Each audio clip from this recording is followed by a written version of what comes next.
네, 여러분 안녕하세요. 옷장사의 보물지도의 남윤택입니다. 오늘 우리가 함께 알아볼 종목은 옵티시스라고 하는 종목입니다. 광링크 솔루션 전문 기업이다라고 이렇게 소개를 해드렸는데요.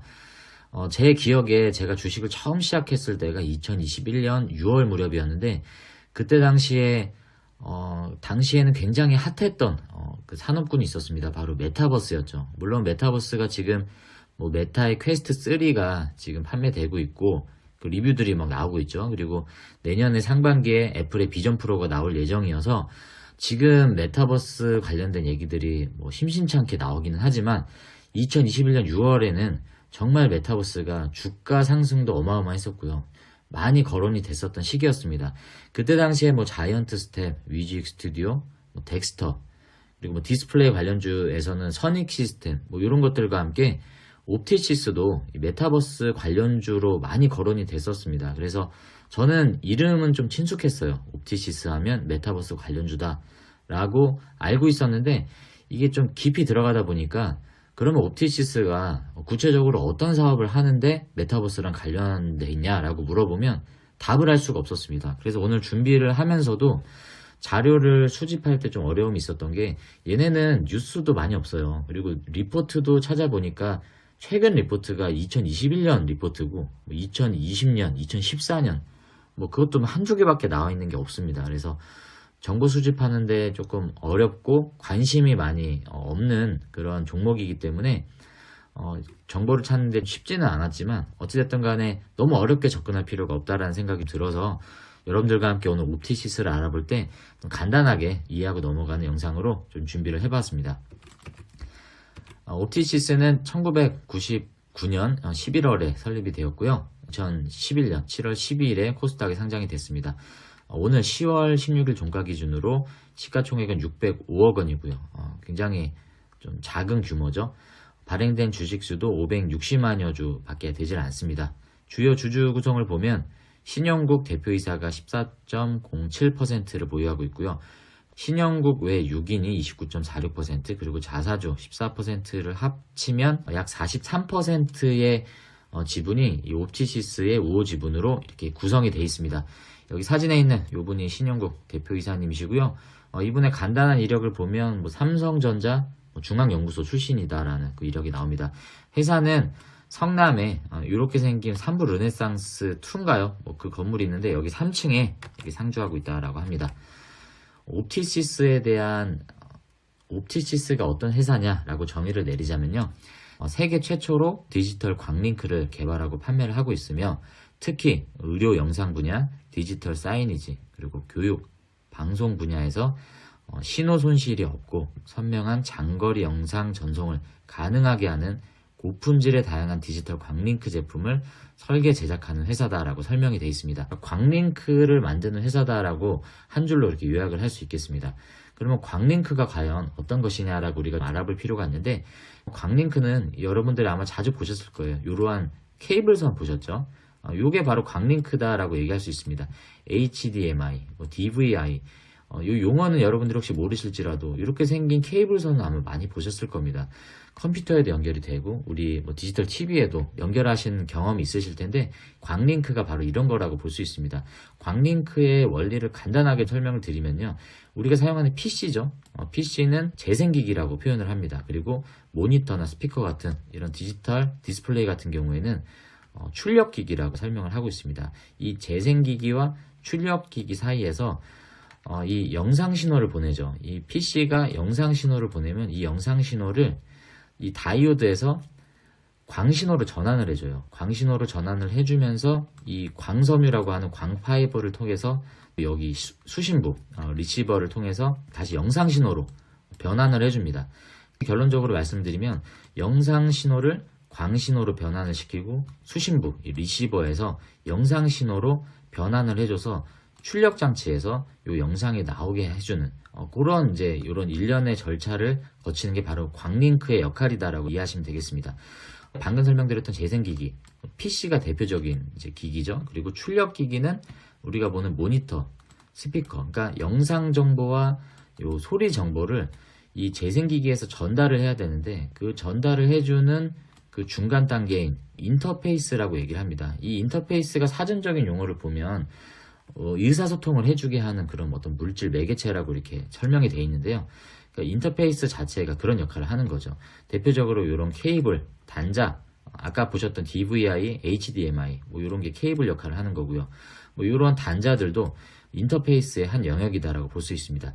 그러니까 옵티시스는 재생기기와 출력기기를 원활하게 연결해주는, 전송해주는 역할을 하는 이 인터페이스를 만드는 사업을 하고 있고요. 이해가 되시죠? 결론적으로 옵티시스의 사업은 광링크로 시작해서 광링크로 끝나고, 광링크와 관련된 여러 가지 뭐 라우터라든지 스위치 그리고 컨버터 뭐 이러한 제품들을 응용 제품으로 이제 출시를 하고 관제 시스템이라든지 이런 응용 사업을 하고 있다는 겁니다. 그래서 출력기기와 재생기기가 아무리 성능이 좋다고 하더라도 이 중간에 전송해주는 인터페이스의 품질이 좋지 못하면 신호가 전달되는 도중에 화질이나 음질이 저하될 수 있다라는 당연하겠죠. 그렇기 때문에 출력기기도 하이엔드로 가고 재생기기도 하이엔드로 가고 있지만 그 중간 역할을 해주는 인터페이스의 품질 또한 그것과 같이 좋아져야 되기 때문에 옵티시스의 사업이 더욱더 부각을 받는다는 내용입니다. 과거에는 이 인터페이스의 소재가 구리 같은 것들을 사용을 했죠. 그래서 구리선 같은 경우에는 산화에 약하기 때문에 산화가 발생했을 때 뭐 부식이 되고 그로 인해서 신호에 어떤 왜곡이 온다든지 화질이 떨어진다든지 그런 현상이 생겼는데 그런 것들을 보완해 줄 수 있는 신소재가 바로 광링크인 겁니다. 그래서 이런 ODM 같은 분배기 역할을 해주는 이런 기기들도 만들고 있고요. 이 분배기에 꽂혀 있는 다양한 광링크들이죠. 뭐 DVI 같은 이런 것들이 이제 이렇게 꽂히는 건데 디스플레이가 채널이 여러 가지가 있겠죠. 이 다양한 디스플레이에 신호를 전달해 줄 수 있는 역할을 해주는 이러한 케이블선 그리고 이러한 분배기 이런 것들을 이제 옵티시스가 만든다라고 볼 수 있습니다. 주요 사업을 한번 알아보겠습니다. 대부분의 매출이 제품 매출로 나오는데요. 82%가 영상 신호용 방금 설명드렸던 광링크에서 나오고요. 그 외에 뭐 기타 케이블 같은 이런 데서 나머지 매출이 나오고 있습니다. 공장 가동률을 보면 74.57% 나쁘지 않은 가동률이죠. 의료 영상 분야, 디지털 사이니지, 교육 방송 분야에 이것들이 활용이 된다라고 이제 아까 설명을 드렸었죠. 어떤 것들이 활용이 되는지 알아보도록 하겠습니다. 이렇게 여러분들이 그림을 보시면 좀 복잡할 수 있는데요. 이러한 통신 응용기기들을 만들기도 하지만 이런 것들을 통해서 결론적으로 구현하고자 하는 것은 이러한 관제 시스템, 대형 관제 시스템의 디스플레이들을 컨트롤할 수 있게 해준다는 겁니다. 여러분들이 관제 시스템 보면 이런 이제 어떤 사무실 환경들을 많이 보셨을 겁니다. 여기 메인 관제실에서 이렇게 다양한 디스플레이 패널들이 이렇게 붙어 있어서 큰 화면을 이렇게 구현을 해주는 역할을 해주고 있죠. 그래서 이런 디스플레이의 대형화 그리고 관제 시스템의 수요가 늘어남에 따라서 여기에 들어가는 이러한 장치들이 다 필요하지 않겠습니까? 이것을 구현하기 위해서는 이러한 다양한 통신 응용 장비들이 필요할 텐데 인터페이스라고 말씀드렸었던 이런 장비들을 이제 옵티시스에서 개발하고 생산하고 있기 때문에 이런 관제 시스템 대형화된 디스플레이 사업 영역에 있어서 활용이 되고 있다라는 부분입니다. 그리고 또한 의료 분야에서 어떻게 활용이 되냐면 의료 분야에서는 이제 어떤 환자들의 상태를 진단해준 영상이 있을 거 아닙니까? 진단 영상들을 실시간으로 빠르게 전송해주고 고화질로 전송해줄 수 있는 그런 또 역할을 담당을 하는데 활용이 되고 있고요. 이거는 여러분들이 CES 많이 들어보셨죠? CES가 어디서 열리나요? 미국 라스베이거스에서 열리잖아요. 지금 라스베이거스에 가면 이 스피어라고 하는 대형 공연장이 있습니다. 이게 뭐 VR, MR, 뭐 이렇게 가상현실에서 보는 그런 장면이 아니에요. 이게 특수효과가 아니고요. 컴퓨터 CG가 아닙니다. 이게 실제로 LED 120만 개를 설치를 한 이 공연장의 외관 모습입니다.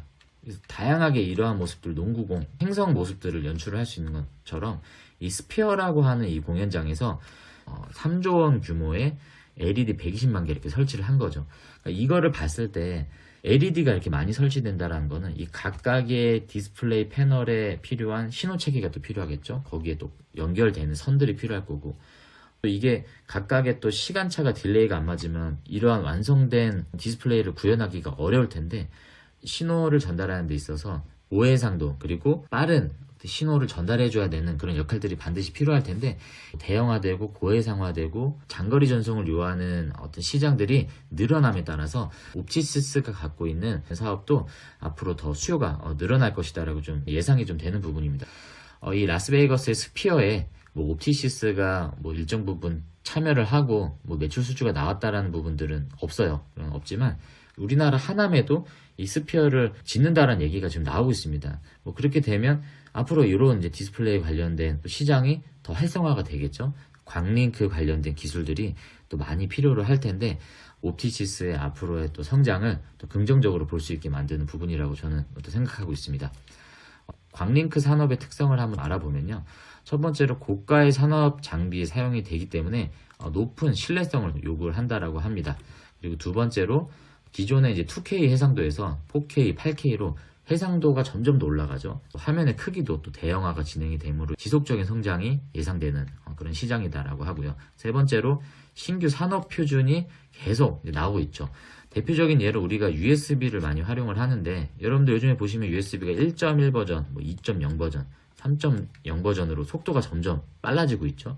그래서 여러분들 컴퓨터 데스크탑 보시면 USB 포트가 예전에는 아무 색깔이 없었는데 요즘에는 파란색 바탕으로 된 그런 포트도 보셨을 겁니다. 그게 바로 이 속도 차이에서 오는 버전에 따른 포트가 따로 있는 건데, 이렇게 이제 산업 표준이 바뀜에 따라서도 거기에 적합한 광링크 제품이 또 요구가 되는 거죠. 그래서 이러한 산업적인 또 배경을 가지고 있습니다. 그렇기 때문에 옵티시스가 갖고 있는 경쟁력을 좀 요약을 해보자면, 첫 번째로 세계 최초로 광링크를 개발했기 때문에 시장 선점할 수 있는 그런 부분들을 또 우위에 두고 있습니다. 그리고 두 번째로 지속적인 기술 및 영업 지원을 통한 고객 만족을 계속 추구하고 있다라고 홍보를 하고 있고요. 세 번째로 고유 생산 설비를 통한 원가 경쟁원 확보하고 있다라고 합니다. 옵티시스 같은 경우에는 애시당초 설립 초기 때부터 고유의 광 커넥터 설계와 제조 설비를 당사 제품에 최적화시켜서 개발을 했기 때문에 이 원가 경쟁력 확보를 계속 할 수 있다라고 얘기를 하는데, 실질적으로 얘네가 영업이익률이 꽤 높은 편이에요. 원가 경쟁력을 확보했다라는 부분은 말뿐인 게 아니라 진짜로 어느 정도 좀 경쟁력을 갖고 있는 것으로 수치상으로 확인을 할 수 있었고요. 그리고 네 번째로는 다양한 디지털 미디어 기기와의 호환성을 갖고 있다라고 합니다. 그래서 어떠한 디스플레이 그런 출력 기기와 연결을 할 때도 호환성이 좋기 때문에 다른 브랜드들의 제품과도 호환성이 좋다. 그래서 응용하기가 좋고 확장하기가 좋다라는 부분들을 경쟁력으로 꼽습니다. 관련된 주요 뉴스가 많지는 않아요. 그래서 간단하게 몇 가지만 좀 알아볼 텐데요. 아까 서두에 말씀드렸다시피 옵티시스 하면 메타버스 관련주다라는 게 가장 이제 많이 알려져 있는 부분이죠. 대부분의 메타버스 관련된 테마 뉴스는 2021년 그때 당시에 한창 이제 많은 수급을 받았던 때 나왔고요. 요즘에는 좀 뜸한 시점이긴 합니다. 그리고 요거는 양자 컴퓨터 관련돼서 이 다양한 종목들과 함께 옵티시스가 이렇게 거론이 되는데, 그 내용을 좀 봤더니요. 데이터 센터 내 근거리용 100기가급 고속 광통신 모듈과 이더넷 기반의 네트워크 스위치를 개발했고, 고속 광소자, 고속 전송이 가능한 광전 엔진 등 원천 기술을 확보했다.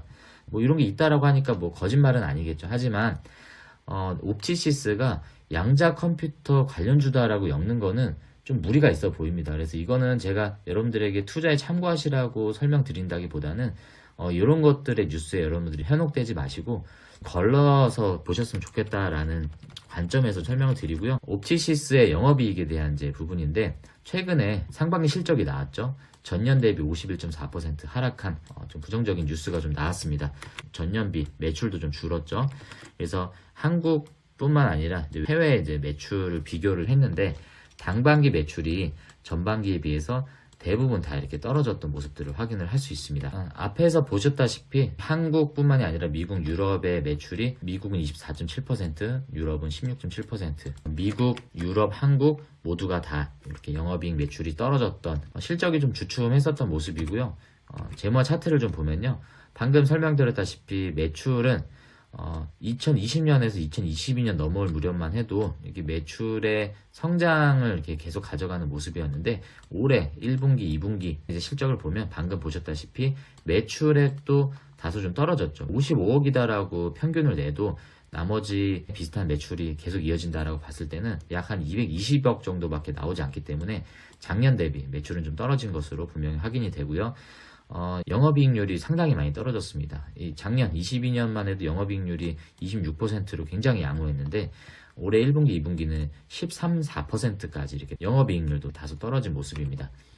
부채 비율은 상당히 양호하죠. 부채 비율과 당좌 비율, 유보율 면에 있어서는 재무 건전성 면에서는 상당히 양호한 편이고, 비록 소형주이긴 하지만 실적이 나오고 적자는 아닌 기업이기 때문에 실적이 찍히는 그런 기업이다라고 볼 수 있는데, 다만 매출과 영업이익이 떨어진 부분들은 좀 걸리는 부분이다라고 우리가 확인할 수 있습니다.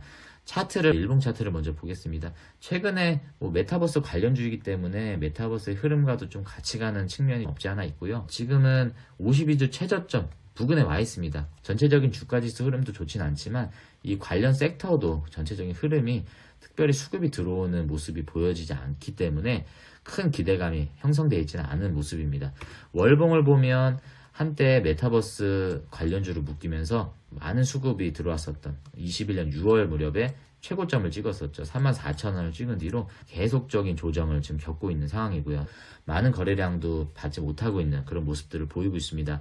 광링크 산업에 있어서는 세계 최초로 상용화에 성공한 기업이기도 하면서 자체적인 기술력을 갖고 있는 특색 있는 기업이긴 합니다. 제가 여러분들에게 매수 시점을 코멘트를 드리는 게 중요하진 않죠. 하지만 저도 나름 공부하는 차원에서 지금 투자하는 관점으로 볼 때 이 옵티시스를 어떻게 보면 좋을까라고 한번 접근을 해본다면 솔직히 저는 잘 모르겠어요. 지금이 물론 바닥권에 가까운 금액이긴 합니다. 52주 최저점 부근에 있고 더 이상 떨어질 것 같은 느낌은 없어요. 거래도 지금 없는 상태이기 때문에 기대감이 전혀 반영되어 있지 않은 모습이어서 저는 솔직히 좀 판단이 안 서는 그런 종목 중에 하나였습니다. 이게 메타버스와 직접적인 연관성이 있는 종목이다라는 느낌도 저는 개인적으로 들지 않았는데, 어찌됐든 간에 광링크라는 그런 기술 면을 봤을 때는 분명히 필요한 기술이고 4차 산업에 있어서 중요한 또 축을 가져가는 산업임은 분명해 보입니다. 여러분들도 한번 공부를 해보시고 이 옵티시스가 어떤 관점의 투자 포인트가 있는지 댓글이나 여러 카페 활동을 통해서 공유해 주시면 저도 그것을 통해서 좀 한번 공부해 봤으면 좋겠습니다. 여러분들의 생각은 어떠신지 자유롭게 좀 댓글로 의견을 남겨주시고요. 제가 준비한 자료는 여기까지입니다. 여러분들이 또 추가적인 정보가 있으면 올려주시고 질문 올려주시면 좋을 것 같습니다. 그러면 저는 다음에 더 좋은 영상으로 여러분들께 인사드리도록 하겠습니다. 오늘 영상이 도움이 되셨다면 구독과 좋아요 꾹 눌러주시고 저희 옷장사의 보물지도 많은 참여와 관심 부탁드리도록 하겠습니다. 시청해주셔서 감사합니다.